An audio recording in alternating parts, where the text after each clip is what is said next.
जय श्री राम बंधु। जय श्री राम।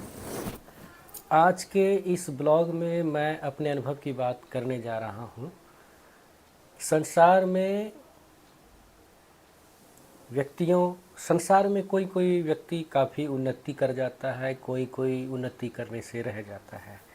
जो मुझे लगता है, देखिए, ये मस्तिष्क जो है, आप भी थोड़ा समझिएगा इस बात को। ये मस्तिष्क जो है, ये हमारा दिमाग जो है, अगर आप अपने धर्म ग्रंथों का अध्ययन करते हैं, अपने सदग्रंथों का चिंतन करते हैं, उसमें जो बातें आई हैं उसका आप मनन करते हैं, तो एक अलग सा उत्साह और शांति अपने अंदर हर कोई पाता है। मुझे भी ऐसा लगता है। और यदि आपको अपने सदग्रंथों का अध्ययन नहीं है, अच्छे माहौल आपके इर्द गिर्द अगर नहीं है, तो जितने भी कचरे संसार में हैं, गंदी गंदी बातें, आपसी मनमुटाव, वैमनस्य, वो दिमाग में जमा होता है और व्यक्ति का जीवन ही कचरा हो जाता है। कहने का तात्पर्य यही है कि अच्छा माहौल आगे बढ़ने के लिए अति आवश्यक है। अब ये अच्छा माहौल कैसे बनेगा, आप ही बताइए। हर माँ बाप चाहता है कि नहीं, कि हर कोई चाहता है कि हमारे घर परिवार में बच्चे खूब पढ़े लिखे, खूब आगे बढ़े।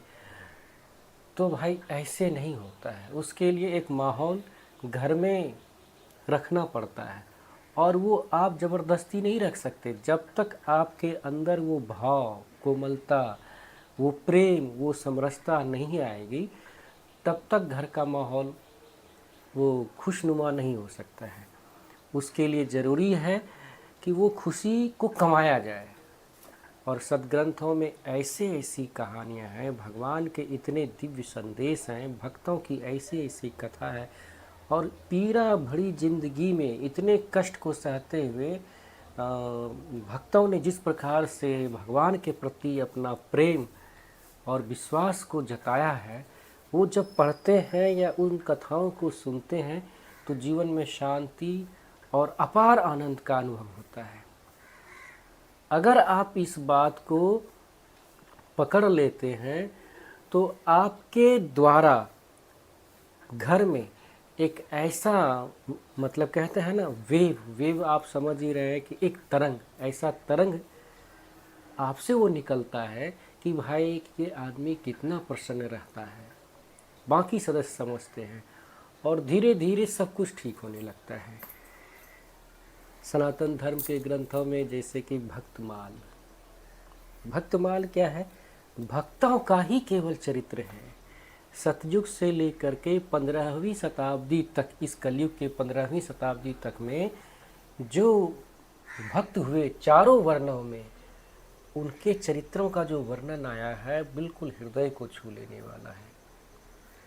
नरसिंह मेहता को तो आप जानते ही होंगे, वो तो इसी कलयुग में आए थे। गोस्वामी तुलसीदास जी को जानते हैं, कबीरदास को जानते हैं, रैदास को जानते हैं। ये सारे भक्त कलयुग के ही हैं। मीराबाई को आप जानते हैं। तो मैसेज भी मिला है, चादर और शंका मत करियो, ये 2 दिन तुमको दीनी।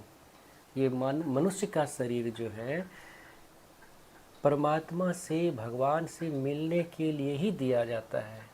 जीवन का जितना भी योनि होता है, 84 लाख योनि में, ये मनुष्य योनि ही एक ऐसा योनि है जिससे आदमी अपने आप को मुक्त कर सकता है। बाकी सभी योनि में तो अपने कर्मों का फल जीव भोगने के लिए आता है, लेकिन मनुष्य योनि कल्याण करने के लिए आता है। तो आज का ये ब्लॉग बनाने का मेरा मकसद यही था कि केवल आप पढ़ के आप अंदर ही अगर रह जाते हैं अपने धर्म ग्रंथों को पढ़ के, तो फिर आप एक पढ़ने वाले हैं, आपके परिवार में 10 लोग अगर हैं, तो 10 लोगों को वो बातें समझ में आए, उसके लिए चर्चा ज़रूरी है। ये हमारी धर्म पत्नी है, सुबह से लेकर शाम तक सबके लिए खाना पीना, बच्चे का स्कूल, बच्चे का ट्यूशन, जो भी हो, सब के लिए ये मेहनत मशक्क़त करती हैं। तो इसे भी थकान होता है, कभी कभी इसे भी क्रोध आता है। तो उस क्रोध में कभी कभी जो होता है ये हर घर में चलता है, लेकिन इसको पचाया कैसे जाए, प्रकृति के सिद्धांत को समझा कैसे जाए। तो सिद्धांत यही है कि भाई जो आपका कर्तव्य है वो आपको करना ही पड़ेगा। आप हंस के करिए, रो के करिए, प्रसन्नता पूर्वक करिए, सर पटक के करिए, जैसे भी करिए, करना ही पड़ेगा। तबीयत अगर खराब हो तो औषधि, दवाई तो खानी ही पड़ेगी, उसके स्वाद पे नहीं जाना है। तो जीवन में अगर आपको सुकून चाहिए तो वर्तमान में किसी भी वस्तु को, किसी भी चीज़ को उतना ही महत्व दीजिए जिससे कि कोई व्यवधान उत्पन्न ना हो। अगर कोई व्यक्ति, समझिएगा, अगर कोई व्यक्ति काफ़ी मधुरभाषी है, सच्चा है, सज्जन है, कर्तव्यनिष्ठ है, तो आप समझिए कि कर्तव्य का पाठ पढ़ाने के लिए भगवान ही उस रूप में आपके समक्ष हैं। और वैसा व्यक्ति या कोई भी व्यक्ति जब आपको कह दे कि आप में ये कमी है, तो आप अपने आप में उसको झांकिए कि अगर वो कमी है, अगर आपको दिखता है तो आप समझ जाइए प्रभु आपको इशारे में कह रहे हैं कि ये कमी दूर कर लो। अगर है तो उसे तत्काल ही दूर कर लेना चाहिए, अगर नहीं है तो फिर कोई बात नहीं। क्योंकि इस माया और प्रपंच रूपी संसार में चींटी से लेकर के ब्रह्मा तक की बुद्धि में भी भ्रम हो जाता है। तो हम में, आप में होना ये स्वाभाविक है। और इसको लेकर के किसी व्यक्ति विशेष के प्रति जो हम लोग एक परमानेंट भाव बना लेते हैं कि वो अच्छा है, वो खराब है, ये कहीं ना कहीं गलतियां हम लोगों से होती है। और मैं तो विशेष यही कहूँगा कि सवेरे उठने के बाद जो अपना दैनिक कार्य है उसको पूरा कीजिए। समय जब भी मिले तो भगवान की कथाओं का, भक्तों की कथाओं को ज़रूर पढ़ें या सुनें। और इन कथाओं को सुनने का एक ही उद्देश्य है, भगवान से प्रीति होना। जब भगवान से प्रीति होती है तो फिर जीवन में कुछ कमी नहीं रहता है। कमी रहने का मतलब, इस बात को समझिए कि अगर किसी इंसान का पेट भरा हो पूरी तरीके से, बताइएगा जी, अगर किसी व्यक्ति का पेट पूरी तरीके से भरा हो, अभी वो सूखा रोटी और नमक खा के आया हो और अपने क्षमता के अनुसार वो 5-7 रोटी खा के आ गया हो, तो उसका पेट भर जाएगा कि नहीं? अब पानी भी 1 लोटा 1 लीटर वो पी लिया हो तो पानी तो पूरा पेट भरा रहेगा। उस समय कोई व्यक्ति उसको कहे कि भाई लो 1 कटोरा खीर खा लो, तो खा पाएगा? नहीं। समझिएगा बंधु। तो जीवन में यही चीज़ है कि जब आप अंदर से आनंदित होते हैं तो सांसारिक वस्तुओं को, सांसारिक उन्नति को देख करके आप ललायित नहीं होते, कोई शॉर्टकट नहीं अपनाते, आपके अंदर संतोष रहता है। अब इसका मतलब ये कतई नहीं है, इसका मतलब ये नहीं है कि भगवान की कथा पढ़ने वाले गरीबी में ज़िंदगी जीते हैं। तो एक कथा मैं आपको कह देता हूँ कि भगवान श्री रामचंद्र जी के पूर्वजों में एक पूर्वज हुआ करते थे, राजा अम्बरीश जी। वो सप्तद्वीप खंड के राजा थे, चक्रवर्ती सम्राट थे। आज जो हम 7 महादेश कहते हैं उसको पहले सप्तद्वीप कहा जाता था। उन सभी द्वीपों के वो राजा थे, चक्रवर्ती सम्राट थे। परंतु भगवान के लिए जो भोग सामग्री तैयार होता था, राजा अम्बरीश अपने हाथों से करते थे। अब बताइए, हमें आपको कभी कभी ये ऐसा लगता है कि ज़िंदगी में समय कम पड़ रहा है एक नौकरी करना, दिहाड़ी पे जाना, ऑफिस जाना, इसमें समय इस प्रकार से निकलता है कि हम लोग कहते हैं कि समय ही नहीं है। लेकिन जो चक्रवर्ती सम्राट है, जो सप्तद्वीप के जो मालिक हैं, कितना काम रहता होगा उनको, कितनी सुनवाई करनी पड़ती होगी दरबार में, कितने डिपार्टमेंट पे उनको जो है मतलब ध्यान रखना पड़ता होगा। लेकिन वो राजा अम्बरीश जब भगवान का पूजा पाठ करते थे, भगवान के भोग के लिए जो सामग्री तैयार करते थे, वो अपने हाथों से करते थे।